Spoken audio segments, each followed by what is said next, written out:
Aku tak butuh cintamu, tapi orang tuaku menjualku padamu dengan harga sebuah rumah dan mobil mewah. Itulah kalimat yang terucap dari mulut Dara saat ia dipaksa menikah dengan seorang pria kaya yang jauh lebih tua darinya. Bukan karena cinta, tapi karena ambisi orang tua ingin keluar dari kemiskinan. Dara terjebak dalam istana emas yang dingin, penuh kepalsuan, dan nyaris kehilangan dirinya sendiri. Tapi bagaimana jika ternyata pria itu menyimpan rahasia yang jauh lebih gelap dari yang pernah ia bayangkan? Langit Jakarta sore itu tampak mendung, seolah ikut menyelamati hati Dara yang kelabu. Gadis berusia 20 tahun itu duduk di beranda rumah petak yang ia tinggali bersama kedua orang tuanya, Pak Mardi dan Bu Rini. Di kawasan gang sempit padat penduduk, rambut panjangnya diikat sederhana, wajahnya polos tanpa polesan make up, tapi kecantikannya alami, bersih, dan lembut. Dara adalah satu dari sedikit gadis kampung itu yang pintar, sopan, dan dijaga ketat oleh orang tuanya. Ia baru saja lulus SMA 2 tahun lalu dan bercita-cita melanjutkan kuliah jurusan sastra. Namun, ekonomi keluarganya terlalu rapuh untuk menanggung biaya kuliah. Ayahnya hanya sopir angkot, penghasilannya tak tentu, sedangkan ibunya sering sakit dan hanya bisa membantu menjahit pakaian tetangga untuk menambah uang belanja. Rah, kamu sudah selesai jahitkan baju Ibu Sari? Tanya Bu Rini dari dalam rumah. Sudah, Bu. Ini aku simpan di plastik, jawab Dara dengan lembut. Setiap hari Dara membantu menjahit, kadang juga mengajar les anak tetangga untuk menambah uang jajan.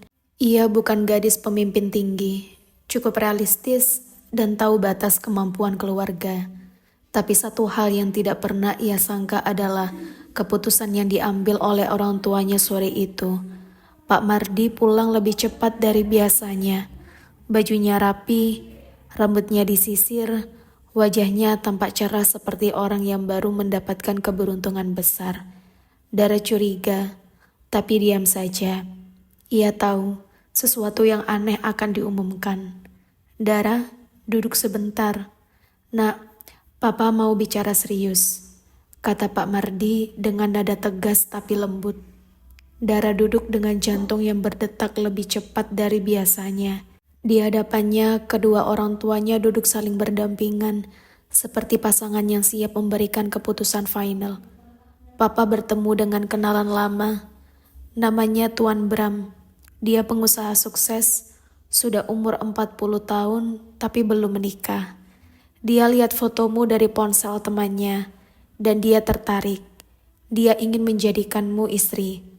Dunia Dara seperti berhenti berputar. Apa, Pak? Suaranya nyaris tak terdengar.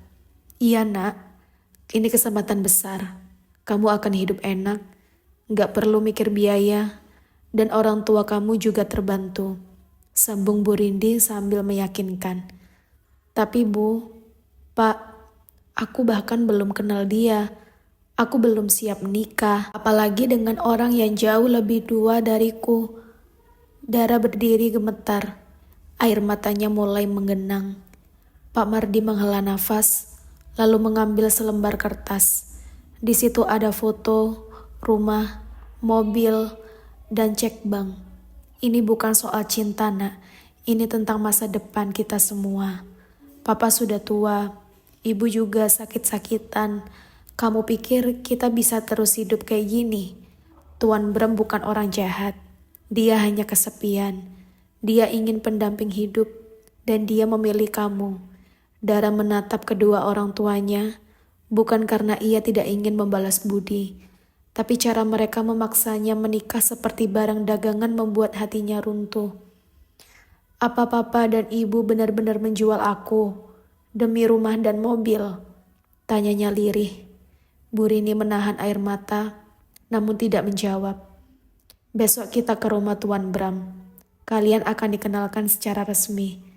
Lamaran langsung dilakukan pekan depan, dan minggu depan kamu resmi jadi istri orang. Dara mundur beberapa langkah. Dunianya runtuh. Mimpinya kuliah, bekerja, menulis buku, semuanya hancur seketika. Ia bukan anak kecil yang tak mengerti realita hidup, tapi ini terlalu kejam. Malam itu, Dara menangis di kamarnya. Ia tak bisa tidur, memeluk bantalnya erat-erat. Dinding kamarnya tipis. Ia bisa mendengar suara ayahnya menelpon seseorang, membicarakan transfer DP, seolah ia adalah barang jual beli.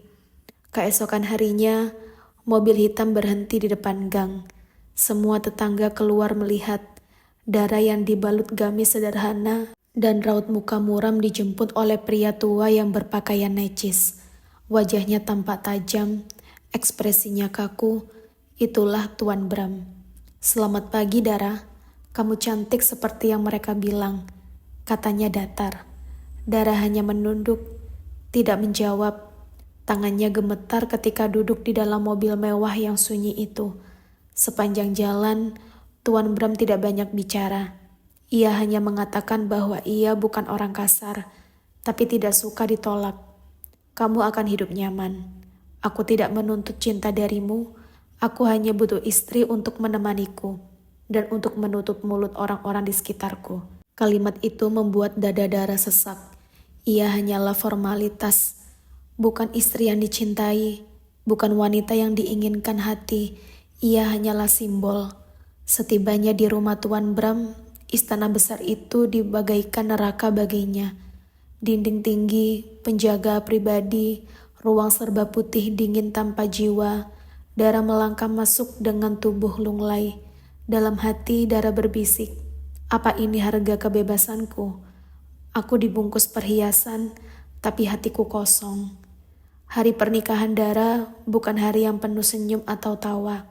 Gaun putih mahal yang ia kenakan bukan simbol kebahagiaan, tapi penjara yang tak terlihat. Para tamu undangan memuji kecantikannya, memotret wajahnya yang tampak pucat, dan tersenyum seolah semua sempurna. Padahal di balik riasan itu, ada gadis yang terpaksa mengubur masa depan demi ambisi orang tua. Tuan Bram tampil elegan, jas hitamnya terpasang sempurna. Ia melihat tenang, tidak gugup seperti pengantin pada umumnya. Bagi Bram, pernikahan ini bukan kisah cinta, melainkan kesepakatan. Setelah akad nikah berlangsung, Dara hanya diam. Tangannya yang gemetar digenggam oleh pria yang usianya hampir 2 kali lipat dari dirinya. Namun genggaman itu dingin. Tanpa perasaan, Dara tahu malam pertamanya bukan tentang cinta, tapi juga bukan tentang gairah, melainkan kehampaan. Rumah itu luas dan mewah. Kamar tidur Dara seukuran rumah keluarganya di gang sempit. Lemari penuh baju, sepatu berjajar rapi, perhiasan dalam kotak bludru, tapi semua itu tak membuatnya bahagia. Setiap pagi, Dara bangun sendiri. Tuan Bram jarang ada di rumah. Ia berangkat kerja pagi-pagi sekali, pulang larut malam, dan hanya menyapa seperlunya. "Aku akan ke Surabaya 2 hari untuk urusan kerja. Pembantuku, Mbak Murni, akan mengurus kebutuhanmu," ujar Bram datar sebelum masuk mobil. Dara hanya mengangguk. Sudah seminggu menikah, tapi belum sekali pun mereka bicara lebih dari 3 kalimat. Bahkan makan malam pun tak pernah bareng. Tuan Bram selalu sibuk, seolah tidak peduli. Hari-hari Dara dipenuhi dengan keheningan. Ia berjalan menyusuri lorong rumah yang sunyi, duduk di ruang tamu dan menatap jendela. Kadang ia berpura-pura tersenyum saat menghubungi ibunya lewat video call. "Gimana, Rah? Sudah nyaman tinggal di rumah besar itu?" tanya Bu Rini dengan ceria. Dara menarik nafas panjang, lalu menjawab dengan suara yang dibuat-buat manis. "Nyaman, Bu. Semuanya baik-baik saja." Padahal kenyataannya, Dara seperti hidup dengan hantu. Ia nyaris tak pernah melihat wajah suaminya, bahkan kamar tidur mereka pun terpisah. Suatu malam, saat Dara tidak bisa tidur, ia mendengar langkah kaki di lantai bawah. Lampu ruang tamu dimatikan, tapi lampu di lorong menuju ruang bawah tanah menyala, dan rasa penasaran mengalahkan takut. Dara turun pelan-pelan menyusuri lorong itu. Di ujung ada pintu tua berwarna coklat. Sedikit terbuka, Dara mendekat dan mengintip. Ia melihat Bram duduk di kursi kayu, membelakangi pintu. Di hadapannya tergantung sebuah lukisan besar, wajah wanita cantik, berambut panjang dan anggun. Di bawah lukisan itu terletak gaun pengantin yang dilipat rapi dalam lemari kaca. "Maafkan aku," suara Bram lirih. "Aku tidak bisa mencintai orang lain sepertimu." Dara menahan nafas. Ia mundur perlahan, kembali ke kamarnya tanpa suara. Esok paginya, Bram bertolak ke Surabaya. Dara diam-diam kembali ke ruang bawah tanah. Kali ini ia masuk ruangan itu seperti museum pribadi. Foto-foto wanita yang sama memenuhi dinding. Dara melihat satu album besar bertuliskan "Livia untuk selamanya". Jantungku berdegup kencang. Livia? Siapa dia? Dara membaca clipping koran yang dibingkai. Calon istri tuan muda meninggal dalam kecelakaan tragis. Artikel itu bertanggal 3 tahun lalu. Livia meninggal di malam menjelang pernikahan dengan Bram. Dan sejak saat itu, Bram tidak pernah mau membuka hati untuk siapapun, hingga memutuskan menikah tanpa cinta, hanya karena tekanan dari keluarganya yang khawatir dia tidak normal. Dara merasa ngeri. Ia bukan istri, ia hanya pengganti bayangan. Ia dijadikan simbol untuk menutupi trauma dan kehampaan dalam hidup Bram. Hari-hari berikutnya, Dara semakin tertekan. Ia mencoba mengalihkan diri dengan membaca buku, menulis diary, bahkan berkebun.